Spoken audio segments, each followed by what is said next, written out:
नमस्ते बच्चों, कैसे हैं आप सब। आज हम कक्षा 12 है हिंदी साहित्य की पाठ्य पुस्तक मंदाकिनी में से सुभाष चंद्र बोस की जीवनी का अध्ययन करेंगे। कुछ अंश हम कल पढ़ चुके हैं, उसके आगे बढ़ते हैं। इस पृष्ठ के अंतिम 2 पंक्तियां हैं। उसके बाद उन्होंने कलकत्ता के प्रेसिडेंसी कॉलेज में अध्ययन शुरू किया। कॉलेज के प्रारंभिक 2 वर्षों में वे एक ऐसे समूह के साथ रहते थे जिन पर श्री रामकृष्ण परमहंसदेव और स्वामी विवेकानंद के विचारों का प्रभाव था। तो सुभाष चंद्र बोस के बचपन के बारे में, थोड़ा उनका स्कूलिंग के बारे में हमने पढ़ा कल।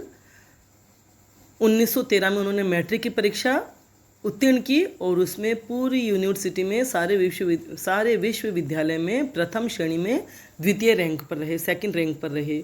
उसके बाद उन्होंने कलकत्ता के प्रेसिडेंसी कॉलेज में अध्ययन शुरू किया।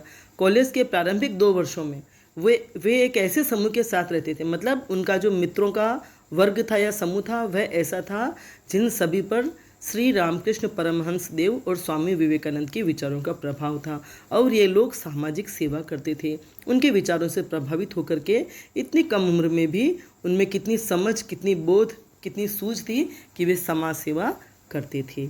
यह दल आतंकवादियों की कार्यवाहियों के विरुद्ध था। जो आतंकवादी थे, आतंक फैलाते थे, उनकी कार्यवाहियों के विरुद्ध था। इन्हीं दिनों में श्री अरविंद घोष का प्रभाव सुभाष बाबू पर पड़ा। अरविंद घोष उस समय भारतीय जनजीवन के महान नेता थे। वे राजनेता के साथ साथ रहस्यवादी परम योगी भी थे। सुरेंद्रनाथ बनर्जी अरविंद घोष से भिन्न व्यक्तित्व के व्यक्ति थे, लेकिन अरविंद के विचारों का प्रभाव सुभाष बाबू पर बहुत पड़ा। तो उन्हीं दिनों में जब वे स्वामी विवेकानंद और रामकृष्ण परमहंस से प्रभावित थे, उसी समय अरविंद घोष का प्रभाव भी सुभाष बाबू पर पड़ा। वे भी उस समय भारतीय जनजीवन के महान नेता थे, मतलब वे भी उस समय युवावस्था में ही थे और भारत के स्वतंत्रता आंदोलन में क्रांतिकारी के रूप में वे भाग ले रहे थे। और वे राजनेता के साथ साथ रहस्यवादी परम योगी भी थे। राजनेता तो थे ही, रहस्यवादी परम योगी। रहस्यवादी क्या होता है? रहस्यवाद आपने छायावाद में पढ़ा होगा। समस्त प्रकृति में छिपे हुए ईश्वर को जो देखता है और उनसे नाता जोड़ता है, वह रहस्यवादी कहलाता है। उन्होंने अपना पूरा जीवन भारत को आज़ादी दिलाने और पृथ्वी पर जीवन के विकास की दिशा में समर्पित कर दिया था अरविंद घोष ने। और वे योगी थे, परम योगी थे, आध्यात्मिक व्यक्तित्व थे। सुरेंद्रनाथ बनर्जी और अरविंद घोष से भिन्न, मतलब सुरेंद्रनाथ बनर्जी अरविंद घोष से भिन्न व्यक्तित्व के व्यक्ति थे। दोनों अलग अलग थे, अलग व्यक्तित्व था दोनों का, लेकिन अरविंद के विचारों का प्रभाव सुभाष बाबू पर बहुत पड़ा। और विशेष तौर से अरविंद के इस भाषण का ये अंश जो है कि मैं चाहता हूँ कि आप में से कुछ लोग बड़े बने अपने लिए नहीं, लेकिन भारत को महान बनाने के लिए, ताकि दुनिया के राष्ट्रों में भारत सिर ऊंचा करके खड़ा रह सके। मैं चाहता हूँ कि आप में से जो गरीब और अकेले हैं, उनकी गरीबी और उनका अकेलापन भारत माता की सेवा में समर्पित हो जाएं। हम लोग काम करें ताकि भारत समृद्धिशाली हो। हम लोग दुख झेलें ताकि भारत सुखी हो सके। कितनी सुंदर पंक्तियाँ और कितनी सुंदर भावना है अरविंद घोष की। उन्होंने कहा, मैं चाहता हूँ कि आप में से कुछ लोग बड़े बने। बड़े बने का मतलब है जीवन में बहुत ऊंचे उठें और बहुत बड़े व्यक्ति बने, महान व्यक्ति बने, अपने देश को बड़ा बनाने के लिए। केवल खुद को बड़ा बनाने के लिए नहीं कि आप ऊंचा उठ जाएं और केवल आप अपने ही व्यक्तित्व के इर्द गिर्द रहें। आपकी वजह से आपका देश ऊंचा उठना चाहिए। आपका बड़प्पन, आप जो बड़े बने उससे आपका देश बड़ा बनना चाहिए, देश पर उसका प्रभाव पड़ना चाहिए। चाहे हम किसी भी क्षेत्र में बहुत तरक्की कर लें, चाहे हम बहुत अमीर भी हो जाएं, अगर अमीरी केवल हमारे ही काम आती है तो वह अमीरी किस काम की। वह उस अमीरी से अगर देश को फ़ायदा हो, देशवासियों को फ़ायदा हो, समाज को फ़ायदा हो, ज़रूरतमंदों को फ़ायदा हो, आपदा में पड़े हुए लोगों को फ़ायदा हो, तो उस अमीरी का फ़ायदा है। तो इसी तरह से जो भी जिस भी क्षेत्र में वे बड़े हो जाएं, मतलब बड़े होने का मतलब ये कि जीवन में ऊंचा उठें और अपने देश को ऊंचा उठाएं।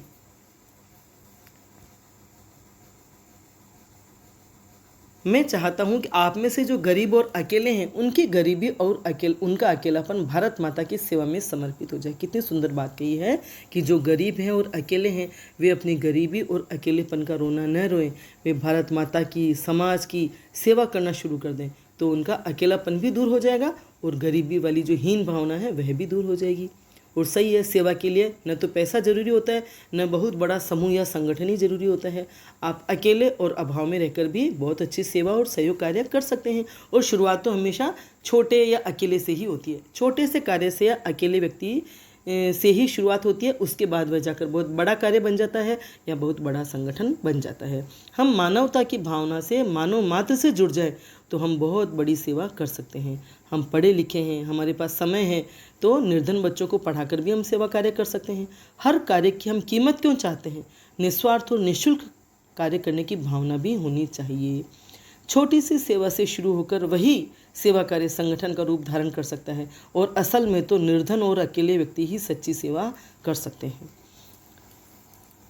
आज के समय में हम लड़ाई झगड़ा न करें।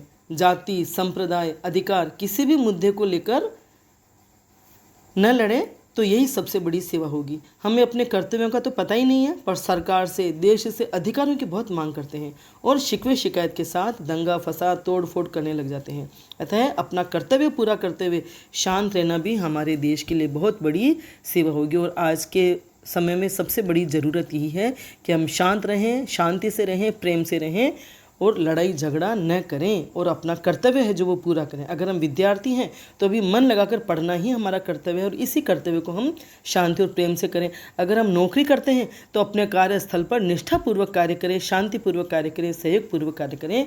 यही हमारे इस देश के लिए सेवा होगी।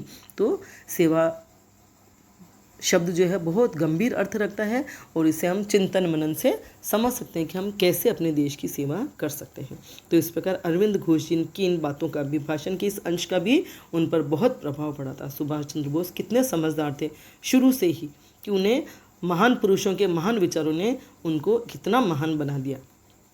हम लोग काम करें ताकि भारत समृद्धिशाली हो, हम लोग दुख झेलें ताकि भारत सुखी हो सके। हम लोग काम करेंगे तभी तो भारत समृद्धिशाली होगा। ये नहीं कि हम काम तो न करें और सरकार से हम हर कुछ भी मांगते रहें।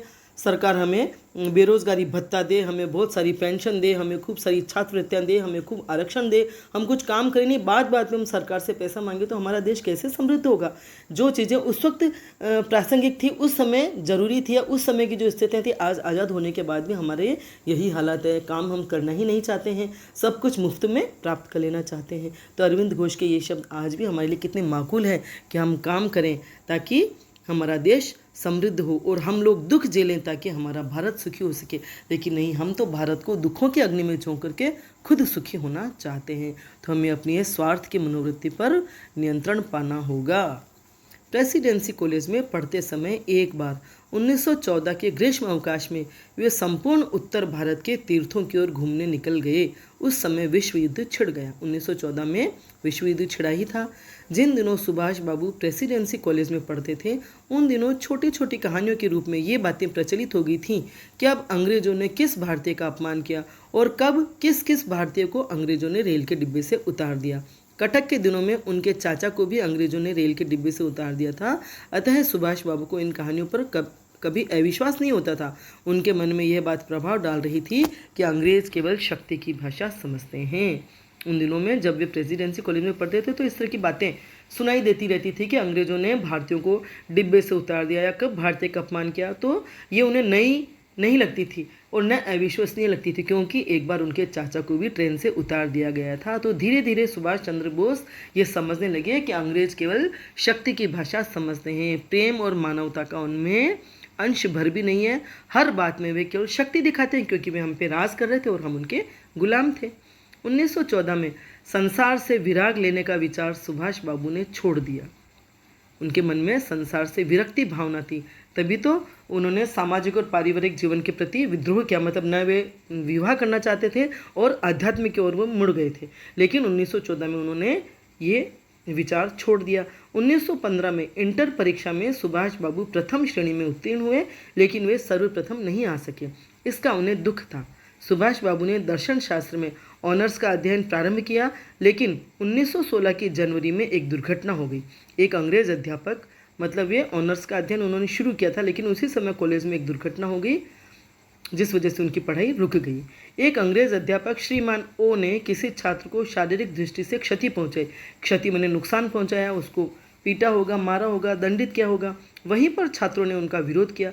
कॉलेज में हड़ताल हुई। प्रिंसिपल ने जुर्माना किया, लेकिन छात्र नहीं माने। आखिर श्री ओ के सम्मान और छात्रों के सम्मान के अनुरूप एक समझौता हुआ, लेकिन प्रिंसिपल ने बाद में जुर्माना माफ़ नहीं किया कि दोनों का सम्मान बना रहे। इस तरह से ऐसा एक बीच में समझौता हुआ, लेकिन प्रिंसिपल ने जुर्माना माफ़ नहीं किया। छात्रों ने इसके बाद एक बार पुनः यह सुना, चलो बात वहीं रफा दफा हो गई, लेकिन उसके बाद वापस क्या घटना हुई, एक बार पुनः यह सुना कि श्री ओ ने किसी अन्य विद्यार्थी को भी पीट दिया। इस पर छात्रों ने विद्रोह कर दिया और एक बार सीढ़ियों के सामने श्री ओ को भी पीट दिया। यह सब सुभाष बाबू के सामने हो गया। इसके बाद प्रिंसिपल ने सुभाष बाबू को कॉलेज से निकाल दिया। सर आशुतोष मुखर्जी कलकत्ता उच्च न्यायालय के जज भी थे और कुलपति भी थे। उनकी कमेटी ने सुभाष बाबू और अन्य विद्यार्थियों के विरुद्ध प्रतिवेदन दिया मतलब रिपोर्ट दी उनकी कि क्या उन्होंने किया या क्या हुआ था उस वक्त। अतः उन्हें विश्वविद्यालय की परीक्षा में नहीं बैठने दिया गया और उन्हें प्रेसिडेंसी कॉलेज से निकाल दिया गया। तो इस वजह से, क्योंकि उनके सामने एक घटना घटी, छात्रों ने ओ को पीट दिया और उनके सामने एक घटना घटी, लेकिन उन्होंने कुछ रोका टोका नहीं या कुछ नहीं किया, इसलिए उन्हें कॉलेज से निकाल दिया गया। तो इस प्रकार उनका अध्ययन बीच में ही रुक गया। वे कटक लौट आए। कटक में आकर उन्होंने हैजा पीड़ित लोगों की बड़ी सेवा की। उस समय की एक जनश्रुति है। तो इस जीवनी में सुभाष चंद्र बोस की हर छोटी से छोटी घटना का संकलन किया गया है। बहुत अच्छी है, मतलब जीवनी, हमें उनके बारे में बहुत ही विस्तार से और बहुत ही सूक्ष्मता से भी पता चल रहा है। तो वे कटक आ गए और वहाँ आकर उन्होंने हैजा पीड़ित लोगों की बड़ी सेवा की। उस समय की एक जनश्रुति है। जनश्रुति मने जन मने जनता या लोग, और श्रुति मतलब सुना जाता है, मतलब जो जनता में कहीं सुनी बातें होती हैं उन्हें कहते हैं जनश्रुति। तो उस समय क्या कहा जाता था या क्या सुना जाता था लोगों में आपस में, संसार में सभी तरह के लोग होते हैं। निर्धन बस्ती में रहने वाले कुछ लोगों ने ऐसा समझा कि ये अमीरों के बच्चे हमारी हंसी उड़ाने के लिए आते हैं। वे जब हैजा पीड़ित लोगों की सेवा करने के लिए अपने दोस्तों के साथ जाने लगे, अपने मित्रों के साथ जाने लगे गरीब बस्तियों में, तो वे लोग सोचते हैं कि ये अमीरों के बच्चे और हमारी हंसी उड़ाने के लिए आते हैं। नगर के माने हुए गुंडे हैदर के साथ मिलकर उन्होंने सुभाष सहित उन सेवादार बालकों का खुलकर विरोध किया, उन सब लोगों ने, और उनके सेवा कार्य में रुकावटें डालने लगे। सही, संसार में सभी तरह के लोग होते हैं। अच्छे लोग अच्छाई करते नहीं थकते और बुरे लोग बुराई करते नहीं थकते। हर युग हर समय की ये बात है, आज भी यही सत्य है। तो उनकी सेवा कार्य में रुकावटें डालने लगे। परंतु बालक सुभाष बचपन से ही गंभीर थे। उन्होंने इन बातों की ओर बिल्कुल ध्यान न दिया और रोगियों की सेवा बराबर करते रहे।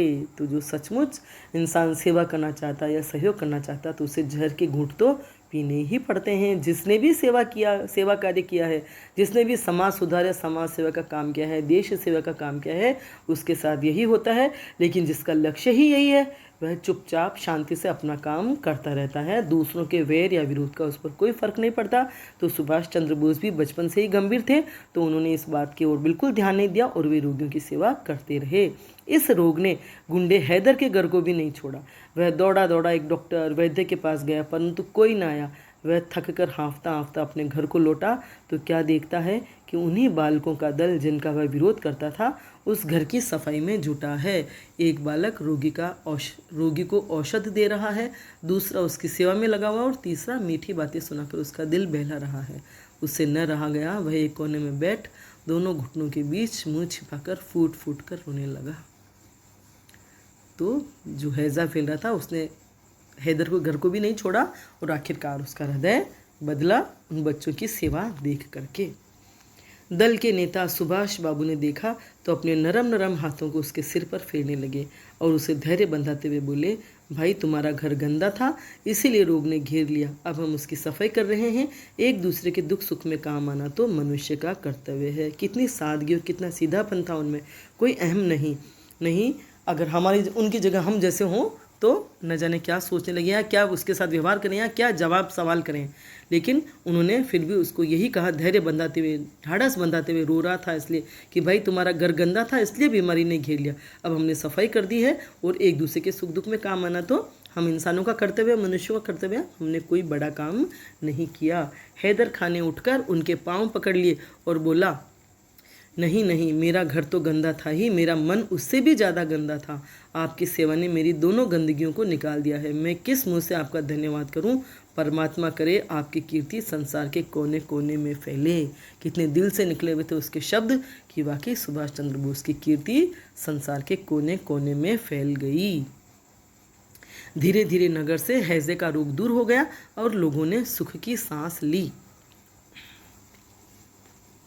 सुभाष बाबू ने सोचा कि एक सच्चे महात्मा के चरणों में बैठकर योगाभ्यास सीखना चाहिए। वे योगाभ्यास सीखना चाहते थे कि उनका तो मन संसार से और समाज से या परिवार से तो विरक्त था, तो वे हमेशा कुछ न कुछ ऐसा अच्छा ही करना चाहते थे जो उनके आत्मा का भी कल्याण करे और देश का भी कल्याण करे, देश की भी सेवा हो, समाज की भी सेवा हो। तो उन्होंने सोचा किसी सच्चे महात्मा के पास जाकर के उनसे योगाभ्यास सीखना चाहिए। घर में रहकर ऐसे महात्मा का मिलना कठिन है, इसलिए वे एक दिन बिना किसी को बताए घर से निकल पड़े। एक एक तीर्थ स्थान पर गए, क्योंकि साधु सन्यासी तीर्थ स्थानों पर ही मिलते हैं। अनेक महात्माओं से मिले पर सच्चा योगी नहीं मिला। उन्होंने देखा कि सहस्त्रों साधु गांजा, भांग और दूसरे नशे में चूर रहकर जीवन की अमूल्य घड़ियों को व्यर्थ खो रहे हैं। यह देख उन्हें साधु जीवन से घृणा हो गई और वे 6 मास के बाद घर लौट आए। वे सच्चा साधु ढूंढने निकले, लेकिन सच्चा साधु तो कोई न मिला, बल्कि साधु के रूप में गांजा, भांग आदि का नशा करने वाले लोग मिले। तो उन्हें साधु जीवन से ही घृणा हो गई, साधुओं से ही घृणा हो गई और वे 6 महीने के बाद वापस घर लौट के आ गए। और बाहर थे, घर से बाहर, और भटक रहे थे, तो भूखे प्यासे तो रहे ही थे वो।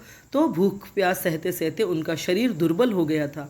घर पहुंचते ही वे बीमार पड़ गए। दुर्बल होना मतलब कमज़ोर होना, शरीर क्षीण हो गया और घर पहुंचते वे बीमार पड़ गए। कई मास तक बिस्तर पर पड़े रहे, मास तक मतलब कई महीनों तक बिस्तर पर पड़े रहे। धीरे धीरे स्वस्थ हुए। 1 वर्ष कटक में रहकर पुनः कलकत्ता पहुंचे और सेना में भर्ती होने का प्रयास किया। इन्हीं दिनों में 49वीं बंगाली रेजिमेंट की भर्ती शुरू हुई, लेकिन आंखों की वजह से सुभाष बाबू को मेडिकल टेस्ट में रद्द कर दिया गया। उनकी आंखें कमज़ोर होने से मेडिकल टेस्ट में रद्द हो गया। मेडिकल टेस्ट में उन्हें रद्द कर दिया गया और सेना में भर्ती होने से वे रह गए। सुभाष बाबू इसके बाद स्कॉटिश चर्च कॉलेज के प्रिंसिपल श्री उर्कहार्ट से मिले। जुलाई 1917 में उन्होंने दर्शन शास्त्र में ऑनर्स का पुनः अध्ययन शुरू किया। उन्हीं दिनों में सुभाष बाबू प्रादेशिक सेना में भर्ती हो गए। सुभाष बाबू 1919 में BA ऑनर्स दर्शन शास्त्र में प्रथम श्रेणी में पास हो गए। इन्हीं दिनों में एक दिन उनके पिताजी ने उन्हें कलकत्ता में बुलाया और उनसे कहा कि ICS की परीक्षा देने के लिए वह शीघ्र ही इंग्लैंड रवाना हो जाए। पहले तो वे कुछ सोच में पड़े और फिर तय कर लिया कि वे रवाना हो जाएंगे। तो सुभाष चंद्र बोस कुछ न कुछ करते रहे, वो खाली कभी रहे ही नहीं। कॉलेज का अध्ययन छूटा तो भी वे कुछ न कुछ अपने जीवन में आगे से आगे करते रहे। साधु ढूंढने निकले तो बाद में वापस सेना में भर्ती होने की कोशिश की। फिर उन्होंने ऑनर्स का अध्ययन शुरू किया और प्रादेशिक सेना में भी भर्ती हो गए और BA ऑनर्स दर्शन शास्त्र में प्रथम श्रेणी में पास भी हो गए। इन्हीं दिनों में उनके पिताजी ने उन्हें ICS की परीक्षा देने के लिए इंग्लैंड जाने के लिए बोला। तो पहले तो उन्होंने कुछ सोचा, मतलब सोच में पड़े होंगे कि भी जाऊँ न जाऊँ, लेकिन फिर बाद में वो चले गए। जिस समय सुभाष बाबू ने भारत छोड़ा और ICS की परीक्षा के लिए कैम्ब्रिज विश्वविद्यालय में अध्ययन प्रारंभ किया, उसके पूर्व भारत में जलियांवाला बाग कांड हो चुका था। जलियांवाला बाग कांड में कितने निर्दोषों की हत्या हो गई थी। तो जब वे गए थे तब तक ये घटना हो चुकी थी। ICS माने इंडियन सिविल सर्विसेज। ICS में सुभाष बाबू 4थे स्थान पर उत्तीर्ण हुए। इंटेलिजेंट तो थे ही वे बहुत, तो 4थे स्थान पर उत्तीर्ण हुए। सितंबर 1920 में सुभाष बाबू ICS में चुने गए। अप्रैल 1921 को सुभाष बाबू ने ICS से इस्तीफा भी दे दिया। ICS से इस्तीफा देने के कारणों का उल्लेख करते हुए, मतलब क्या कारण रहे जो उन्होंने इस्तीफा दिया, उनका उल्लेख करते हुए बताया उन्होंने, सुभाष बाबू ने लिखा है, अब मुझे पक्का विश्वास हो गया है कि अगर मैं नौकरशाही का एक सदस्य न होकर सामान्य व्यक्ति बना रहूं तो मैं अपने देश की सेवा अधिक अच्छी तरह से कर सकता हूं। मैं इस बात से इनकार नहीं करता कि सर्विस में रहते हुए भी कोई व्यक्ति कुछ हद तक अच्छे काम कर सकता है, लेकिन नौकरशाही की जंजीरों से मुक्त होकर वह जितनी भलाई कर सकता है उतनी बंधनग्रस्त होकर कदापि नहीं कर सकता। उन्होंने नौकरी करते हुए देखा कि जो वो करना चाहते हैं वे नहीं कर सकते। देश की सेवा, समाज की सेवा जो वो करना चाहते हैं वे नहीं कर सकते, क्योंकि उसमें बंधन होता है। आप सरकारी नौकरी करते हो तो सरकार के खिलाफ जाकर के तो कुछ कर ही नहीं सकते हो। और कई बार जो सरकारी शक्तियाँ होती है, चाहे राजनीतिक शक्तियाँ होती है या सरकारी शक्तियाँ जो होती है, प्रशासनिक शक्तियाँ होती है, वे ही रोड़े अटकाती है, वे ही बातें डालती है। तो ये उनको एहसास हो गया, इसलिए उन्होंने सोचा कि मैं सामान्य व्यक्ति बना रहूँ तो अपने देश की सेवा अधिक अच्छी तरह से कर सकता हूँ। हालांकि सर्विस में रहते हुए भी, क्योंकि जब हम समाज सेवा कर रहे होते हैं ऐसी शक्तियाँ हमें रोड़े अटकाती है, तब हमें शक्ति लेना होना भी जरूरी लगता है। तब हमें लगता है कि काश मैं इन सर्विसेज में होता, मैं पावरफुल पोस्ट पे होता तो मैं अपना काम कर सकता था, कोई मेरे कार्य में बाधा नहीं डाल सकता था। लेकिन कई बार हम खुद मतलब नौकरी में होने के बाद बंध जाते हैं, कानून कायदों से बंध जाते हैं, तो कुछ कर नहीं पाते। इसलिए दोनों ही बात सही है, शक्ति होते हुए भी व्यक्ति काम कर सकता है और कई बार सामान्य व्यक्ति रहते हुए भी वह काम कर सकता है। लेकिन उनका अनुभव ने उन्हें यही बताया कि वे नौकरी छोड़ करके शायद देश की भलाई कर सकते हैं, इसलिए उन्होंने नौकरी छोड़ दी। एक विदेशी नौकरशाही की सेवा करने के सिद्धांत से मैं समझौता नहीं कर सकता। और फिर दूसरी बात ये थी कि नौकरशाही भी कहाँ की, विदेशी। जिस विदेशी सत्ता ने उन पर राज किया या वो राज कर रही थी, उसी की गुलामी करना, इस समझौते से वे, इस बात से वे समझौता नहीं कर सके। इसके अलावा सार्वजनिक सेवा के लिए अपने आप को तैयार करने की दिशा में पहला कदम है अपने सभी सांसारिक हितों का परित्याग और उस क्षेत्र से पीछे हटने के सभी रास्तों को खत्म कर देना तथा राष्ट्र सेवा में पूरी हार्दिकता से जुट जाना। सही है, सार्वजनिक सेवा के लिए, देश की सेवा के लिए जब व्यक्ति निकलता है तो उसे पूरे अपने घर परिवार, सांसारिक आकर्षण, सांसारिक रिश्ते नाते, सांसारिक मोह से सबसे रिश्ता तोड़ना पड़ता है और इन सब का परित्याग करने के बाद भी उस क्षेत्र में वापस लौटना है, इसलिए उसे मोह के हर बंधन को तोड़ना पड़ता है। मतलब पीछे हटने के सभी रास्तों को खत्म कर देना और राष्ट्र सेवा में पूरी हार्दिकता से जुट जाना। तो ये सब निश्चय करके उन्होंने आखिरकार नौकरी छोड़ ही दी। अपने बड़े भाई और पिता को अपने विचारों से अवगत कराने के बाद ICS से त्यागपत्र देकर सुभाष स्वदेश लौट आए। नौकरी में करते हुए अगर वो ऐसा कोई भी कार्य करते तो परिवार पर भी बाधा या विपत्ति आ सकती थी, इसलिए उन्होंने सभी रास्ते बंद कर दिए कि ताकि उन्हें किसी तरह की बाधा आए ही नहीं और वे बेरोक टोक अपना इच्छित कार्य कर सकें। उनके इस्तीफा का महान नेता श्री देशबंधु चित्तरंजन दास ने बहुत स्वागत किया। उन्हें बहुत खुशी हुई कि उन्होंने इस्तीफा दिया। सन 1921 में भारत में विदेशी वस्तुओं का बहिष्कार हो रहा था। सुभाष बाबू ने देशबंधु चित्तरंजन दास के साथ मिलकर बंगाल में इस आंदोलन का नेतृत्व किया। विदेशी वस्तुओं का बहिष्कार हो रहा था, मतलब अपने देश की वस्तुओं का, देश के कपड़ों का, हर चीज़ हमारे देश में बनी हुई हो उसका हम इस्तेमाल करें और विदेशों से जो चीज़ें भारत में आती है उनका हम प्रयोग ना करें। तो विदेशी वस्तुओं का बहिष्कार हो रहा था। देशबंधु चित्तरंजन दास ने भारत आते ही सुभाष बाबू को नेशनल कॉलेज का प्रिंसिपल बना दिया था। जैसे ही उन्होंने इस्तीफा देकर वे भारत आए तो उन्हें उस कॉलेज का प्रिंसिपल बना दिया। सुभाष बाबू ने अंग्रेजों का विरोध करने के फलस्वरूप 1921 में ही 6 माह की सजा पाई। 1922 में बंगाल में भयंकर बाढ़ आई। हजारों बेघर बार लोगों की सुभाष बाबू ने बहुत सेवा की। भारत सरकार ने उनकी सेवाओं की सराहना की। तो सुभाष चंद्र बोस कितने सेवाभावी थे, बचपन से ही सेवा करते आ रहे थे। जब जहाँ जरूरत पड़ी जिसकी उन्होंने सेवा की और भारत सरकार ने भी उनकी इन सेवाओं की सराहना की, माने प्रशंसा की।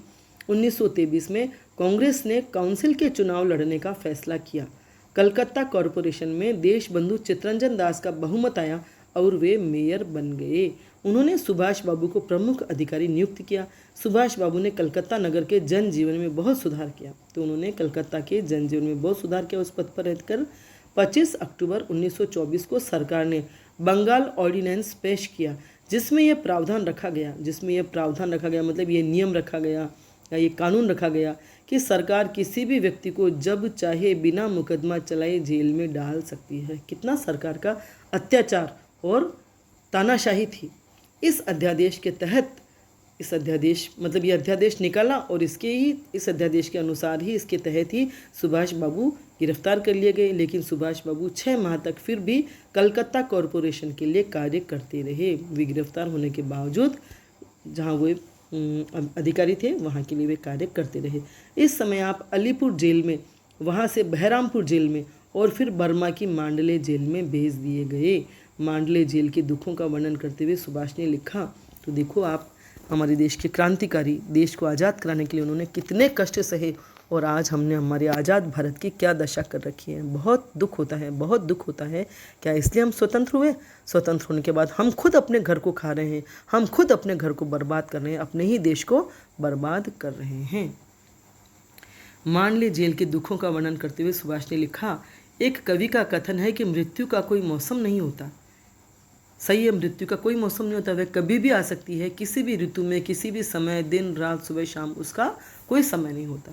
मेरे विचार से मांडले में भी धूल का कोई मौसम नहीं है। तो वहाँ सुभाष बाबू कह रहे हैं कि भी मृत्यु का तो कोई मौसम नहीं आता, लेकिन मुझे लगता है मांडले में भी धूल का कोई मौसम नहीं है, क्योंकि संसार के इस कोने में वर्षा ऋतु का तो कभी आगमन होता ही नहीं।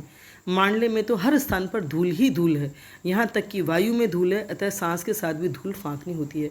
मतलब बरसात की ऋतु तो वहाँ कभी आती ही नहीं है, और धूल ही धूल है, हवा में धूल है, तो सांस के साथ साथ धूल हमारे अंदर जाती है। भोजन, तो भोजन में भी धूल है, अतः भोजन के साथ भी उसे खाना होता है। आपकी मेज़ पर, कुर्सी पर, बिस्तर पर, सब जगह धूल ही धूल है, अतः आपको उसका कोमल स्पर्श करना ही पड़ता है। मतलब उधर धूल बहुत उड़ती थी, यहाँ धूल की आंधियाँ आती हैं और दूर दूर तक के पेड़ों और पहाड़ियों को ढक देती है। उस समय आप इसके पूर्ण सौंदर्य के दर्शन कर सकते हैं। सही है, जब हमारे यहाँ तो कभी कभार आंधी चलती है गर्मियों में, तो हम कितने बेहाल हो जाते हैं। तो आप सोचिए, जिसने जेल में सारा समय धूल के साथ बिताया होगा, उनकी क्या दशा हुई होगी। इस दृष्टि से हम इसे दूसरा परमेश्वर कह सकते हैं। दूसरा परमेश्वर कैसे? जैसे परमेश्वर जो कण कण में व्याप्त रहता है, सब जगह वह व्याप्त रहता है, तो यहाँ पर धूल हर जगह व्याप्त है, इसलिए उन्होंने उस धूल को दूसरा परमेश्वर कहा है। यह तो हम सबको ही विदित ही है, यह तो हम सबको ही विदित ही है। विदित ही है ना, माने पता होना, या हमें मालूम है कि लोकमान्य 6 वर्ष तक कारागार में रहे, परंतु मेरी यह पक्की धारणा है कि कदाचित ही हम में से कोई यह मानता है कि उन्होंने इस अवधि में कैसी कैसी शारीरिक मानसिक यातनाएं भोगी।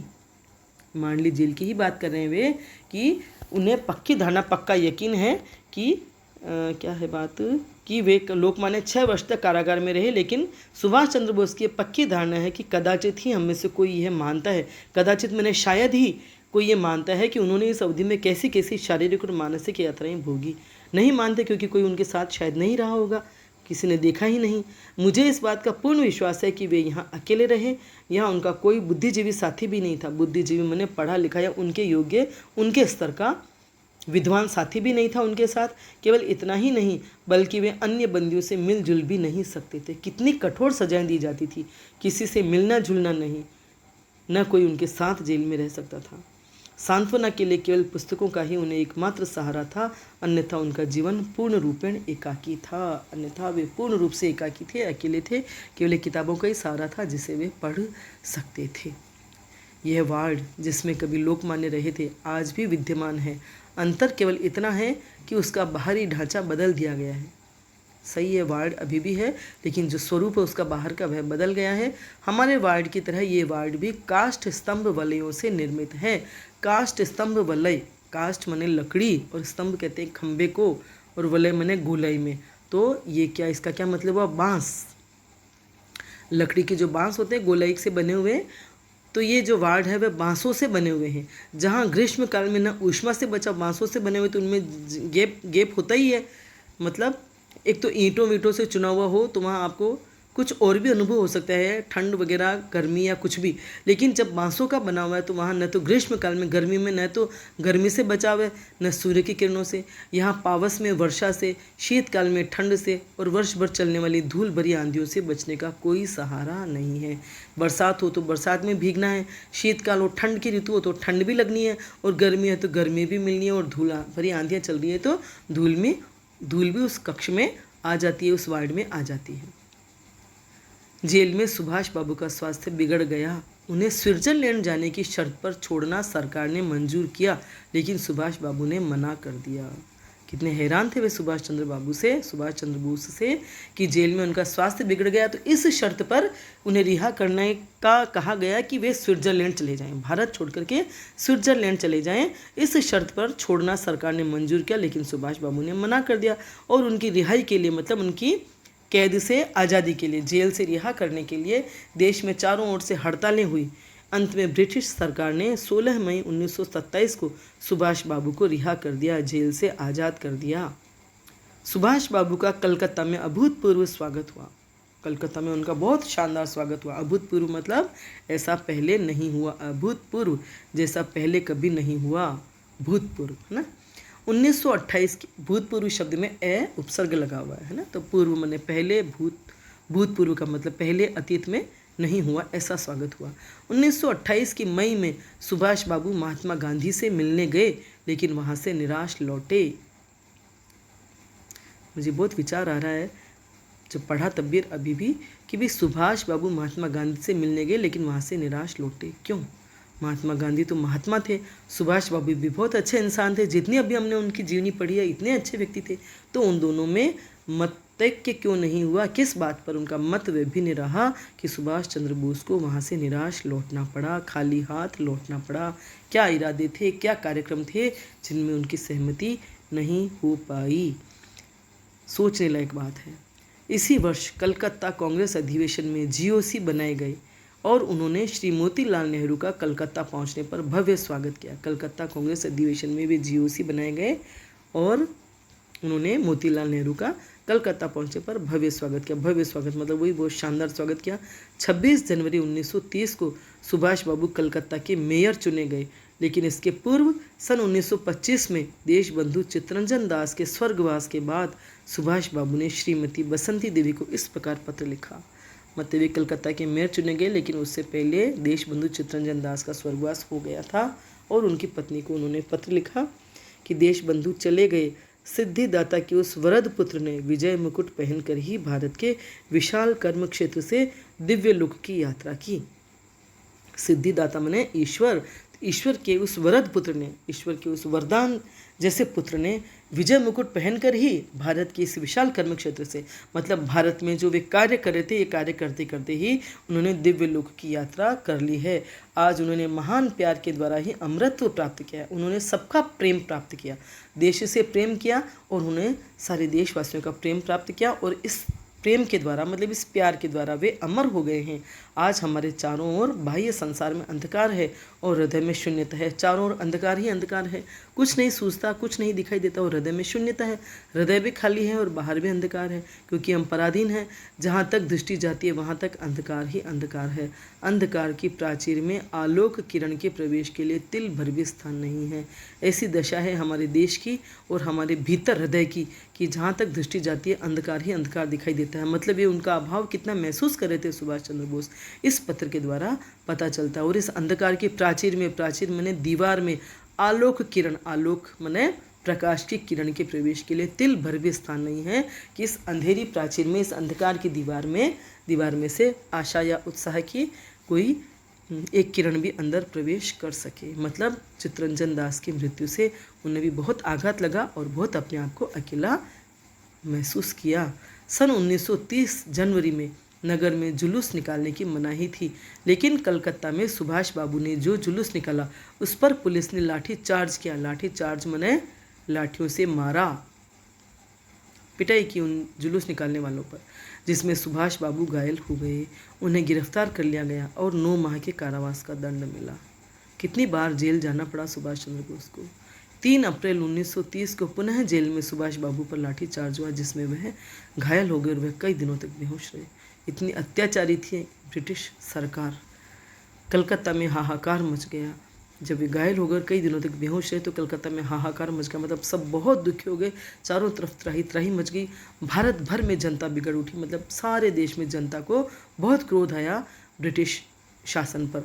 14 अप्रैल 1931 को गांधी इरविन समझौता हुआ और जिसके अंतर्गत सुभाष बाबू जेल से मुक्त हुए, लेकिन इसके पूर्व जेल में ही वे कलकत्ता कॉरपोरेशन के मेयर बन गए थे। 1931 में सुभाष बाबू जब बम्बई में कांग्रेस वर्किंग कमेटी की बैठक से लौट रहे थे तो उन्हें फिर गिरफ्तार कर लिया गया। यहाँ उनका स्वास्थ्य खराब हो गया, उन्हें टीबी बताई गई। 8 मार्च 1933 को ऑस्ट्रिया के वियना नगर में आपको इलाज के लिए भेजा गया। उन्हीं दिनों श्री विट्ठल भाई पटेल वहीं पर थे, जो कि भारतीय असेंबली के प्रधान थे। और विट्ठल भाई पटेल सुभाष बाबू के विचारों से बहुत प्रभावित हुए। उन्होंने स्वाधीनता आंदोलन के प्रचार के लिए 1 लाख रुपए का ट्रस्ट स्थापित किया। वे सुभाष बाबू के देश प्रेमी विचारों से बहुत ही प्रभावित हुए, क्रांतिकारी विचारों से बहुत प्रभावित हुए और उन्होंने स्वाधीनता आंदोलन के प्रचार प्रसार के लिए 1 लाख रुपए का ट्रस्ट स्थापित किया, जिसके एकमात्र ट्रस्टी भी सुभाष बाबू बनाए गए। और उसके एकमात्र ट्रस्टी कौन बनाए गए? सुभाष चंद्र बोस। जुलाई माह में सुभाष बाबू प्राग गए। उन्हीं दिनों पिता श्री जानकीनाथ बहुत बीमार थे। सुभाष बाबू देश लौट पड़े, पर कलकत्ता बंदरगाह पर उतरते ही उनको केवल घर जाने की इजाज़त मिली, जहाँ पर थोड़ी देर बाद उनके पिता का स्वर्गवास हो गया। इलाज के लिए वे गए थे और जब लौटे तो पिताजी की तबीयत ठीक नहीं थी और इसलिए वे देश लौटे, लेकिन उन्हें बंदरगाह पर उतरते ही केवल घर जाने की इजाज़त मिली, घर जाने की इजाज़त माने आज्ञा मिली, और थोड़ी देर बाद ही उनके पिता का स्वर्गवास हो गया, मतलब पिताजी की मृत्यु हो गई।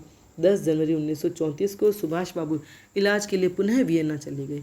उन्हीं दिनों रोम में इटली के नेता श्री मुसोलिनी से आपने भेंट की। फरवरी 1936 में आयरलैंड गए और वहाँ श्री डी वेलरा से मिले। तो ऐसे समय में भी, मतलब पराधीन भारत में भी वे कितने प्रखर व्यक्तित्व के थे कि वे जिस देश में भी जाते थे उस देश के नेताओं से, राष्ट्रीय स्तर के नेताओं से मिलते। किस लिए मिलते? अपने देश के लिए ही तो, अपने देश के आज़ाद कराने की जो भी उनके कार्यक्रम या जो भी उनकी रणनीति रहती होगी, उसी सिलसिले में वे इन बड़े बड़े महान लोगों से मिलते थे। अप्रैल 1936 में ही जैसे ही सुभाष बाबू वापस भारत लौटे, उन्हें गिरफ्तार कर लिया गया। उनके समर्थन में पुनः देश में हड़तालें होने लगी। यरवदा जेल में उनका स्वास्थ्य फिर बिगड़ने लगा। मार्च 1937 में सुभाष बाबू को फिर मुक्त कर दिया और तभी पुनः स्वास्थ्य लाभ के लिए वे यूरोप चले गए। तो वे बाहर देशों में भी जाते थे, विदेशों में जाते थे, तो भी वहाँ वे खाली नहीं रहते थे और नेताओं से मिलते रहते थे और अपना जो भी साधन सुविधा है वे जुटाने का प्रयास करते थे देश के लिए। कितने बुद्धिमान, कितने सक्रिय और कितने अच्छे व्यक्ति थे, जीवनी पढ़ करके आपको समझ में आ रहा होगा। अगले वर्ष हरिपुर कांग्रेस के लिए सुभाष बाबू को अध्यक्ष चुना गया। यह कांग्रेस की स्थापना का 51वां वर्ष था। जब हम देखते हैं कितने महान पुरुष थे जो देश की आज़ादी के लिए लड़ रहे थे, काश ये सब एकजुट हो जाते, एकजुट होकर अगर कुछ कर पाते तो कुछ और ही बात होती। लेकिन भगत सिंह कितनी कम उम्र में वे भी मारे गए और सुभाष चंद्र बोस का भी अंत में कुछ पता नहीं चला। पता नहीं क्यों सुन करके बड़ा ही दुख होता है कि इतने बड़े बड़े क्रांतिकारी जिन्होंने अपनी जान न्यौछावर कर दी देश के लिए, क्यों नहीं सब एकजुट रह करके कार्य कर सके, क्यों नहीं महात्मा गांधी सबको साथ लेकर चले। खैर, जो मन में आ जाती है बात वो बात है। अगले वर्ष हरिपुर कांग्रेस के लिए सुभाष बाबू को अध्यक्ष चुना गया। यह कांग्रेस की स्थापना का 51वां वर्ष था। 51 बैलों की जोड़ी से जुते रथ में राष्ट्रपति श्री सुभाष चंद्र बोस का जुलूस निकला। ये कांग्रेस की स्थापना का 51वां वर्ष था और 51 बैलों की जोड़ी से जुते हुए रथ में उनका जुलूस निकला। राष्ट्रपति उस वक्त उन्हें बना दिया गया, मतलब उस वक्त जो उनका पद था उसका नाम था, मतलब अध्यक्ष थे वो कांग्रेस के, हरिपुर कांग्रेस के। 1 वर्ष तक उन्होंने बापू के साथ मिलकर काम करने का प्रयास किया। काम करने का बहुत प्रयास किया, लेकिन शायद सफल नहीं हो पाए। 1939 के कांग्रेस अधिवेशन के अध्यक्ष पद के लिए सुभाष चंद्र बोस और डॉक्टर पट्टाभी सीतारामैया में मुकाबला हुआ। महात्मा गांधी ने डॉक्टर पट्टाभी का साथ दिया, लेकिन 20 जनवरी को सुभाष बाबू त्रिपुरा वाली कांग्रेस के पुनः राष्ट्रपति चुन लिए गए, पुनः अध्यक्ष चुन लिए गए। जवाहरलाल नेहरू के अलावा सभी सदस्यों ने कांग्रेस कार्यकारिणी से इस्तीफा दे दिया, मतलब सुभाष चंद्र बाबू के सभी खिलाफ थे। 106 डिग्री बुखार होने पर भी सुभाष बाबू त्रिपुरा कांग्रेस में स्ट्रेचर पर लेटकर पहुंचे। कांग्रेस के अध्यक्ष सुभाष चंद्र बोस और महात्मा गांधी के बीच मतभेद के कारण सुभाष बाबू ने कांग्रेस अध्यक्ष पद से इस्तीफा दे दिया। क्यों थे मतभेद? इसके बाद सुभाष बाबू ने डलहौजी स्क्वायर कलकत्ता में ब्लैक होल नामक स्मारक को हटाने के लिए आंदोलन किया। उनको 2 जुलाई 1940 को जेल में डाल दिया गया। नवंबर 1940 को उन्होंने जेल में भूख हड़ताल शुरू कर दी। इस पर सुभाष बाबू को मुक्त कर दिया, लेकिन उन्हें घर में नज़रबंद कर दिया गया। 15 जनवरी 1941 को सायंकाल एक मौलवी के वेश में सुभाष बाबू घर से निकल पड़े। उन्हें वापस जेल में डाल दिया गया और उस जेल में जब उन्होंने भूख हड़ताल शुरू कर दी, मतलब भूखे रहे वो, डलहौजी स्क्वायर कलकत्ता में ब्लैक होल नामक स्मारक को हटाने के लिए जो आंदोलन किया, तब सुभाष बाबू को वापस आज़ाद कर दिया गया, लेकिन उन्हें घर में नज़रबंद कर दिया, मतलब घर में ही कैद कर दिया कि वे घर से बाहर नहीं जा सकते। 15 जनवरी 1941 को तब सायंकाल शाम के समय एक मौलवी के वेश में सुभाष बाबू घर से निकल पड़े और अफगानिस्तान के रास्ते से मास्को होते हुए बर्लिन पहुंच गए। मास्को में आप स्टालिन से मिले और बर्लिन में आज़ाद हिंद फौज का निर्माण किया। मास्को गए तो वहाँ स्टालिन से मिले। पहले भी आपने देखा है कितने नेताओं से वे मिले, कितने देशों में गए और कितने नेताओं से मिले। तो और बर्लिन में आज़ाद हिंद फौज का निर्माण किया। उसका पहला केंद्र ड्रेसडन नगर में रहा। 20 जनवरी 1943 को नेताजी टोक्यो पहुंचे। यहाँ पर जापान के प्रधानमंत्री जनरल टोजो से मिले।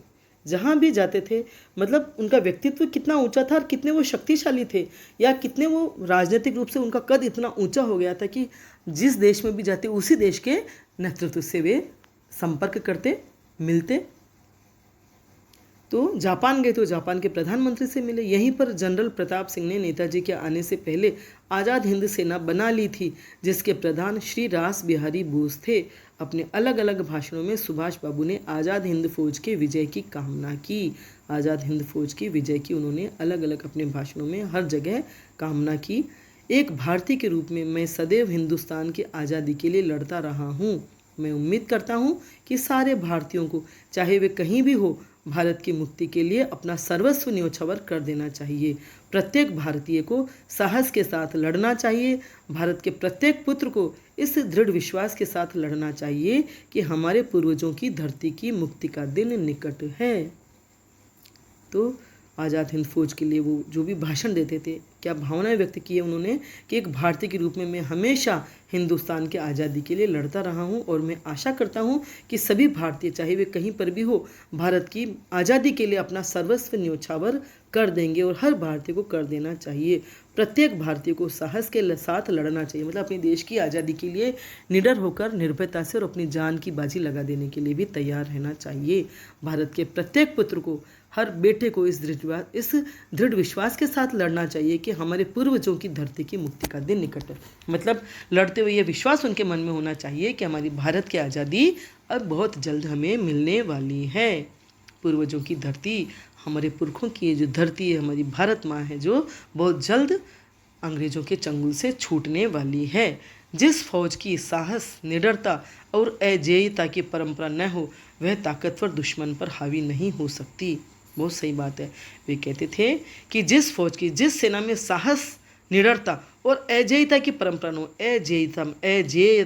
अजेय मतलब जो सबसे सब पर जीतने की कामना करे, जिसको कोई जीत ना सके। मतलब हमारी सेना में इतना साहस होना चाहिए, इतनी निडरता होनी चाहिए और ये विश्वास होना चाहिए कि उन्हें कोई जीत नहीं सकता, यानी उन्हें कोई हरा नहीं सकता, कोई पराजित नहीं कर सकता। और जब तक ये परंपरा हमारी न हो, जब तक हमारी ऐसी आदत या हमारी सोच न हो, तब तक ताकतवर दुश्मन पर हावी नहीं हो सकती। मतलब हर सेना में निडरता, साहस और अजेयता की परंपरा होनी चाहिए, भावना होनी चाहिए कि हम अजेय हैं, हमें कोई नहीं जीत सकता, हमें कोई पराजित नहीं कर सकता।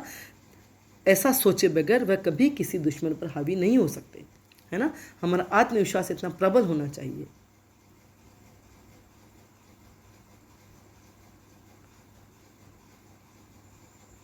चलो आज बस इतना ही, शेष अंश हम फिर पढ़ेंगे। वीडियो आपको समझ में आया हो तो लाइक करें, अपने फ्रेंड्स के साथ शेयर करें और मेरे चैनल को सब्सक्राइब करें। बेल आइकन भी अवश्य टच करें ताकि जो भी वीडियो मैं पढ़ाऊँगी उसकी सूचना आपको मिल जाएगी। धन्यवाद।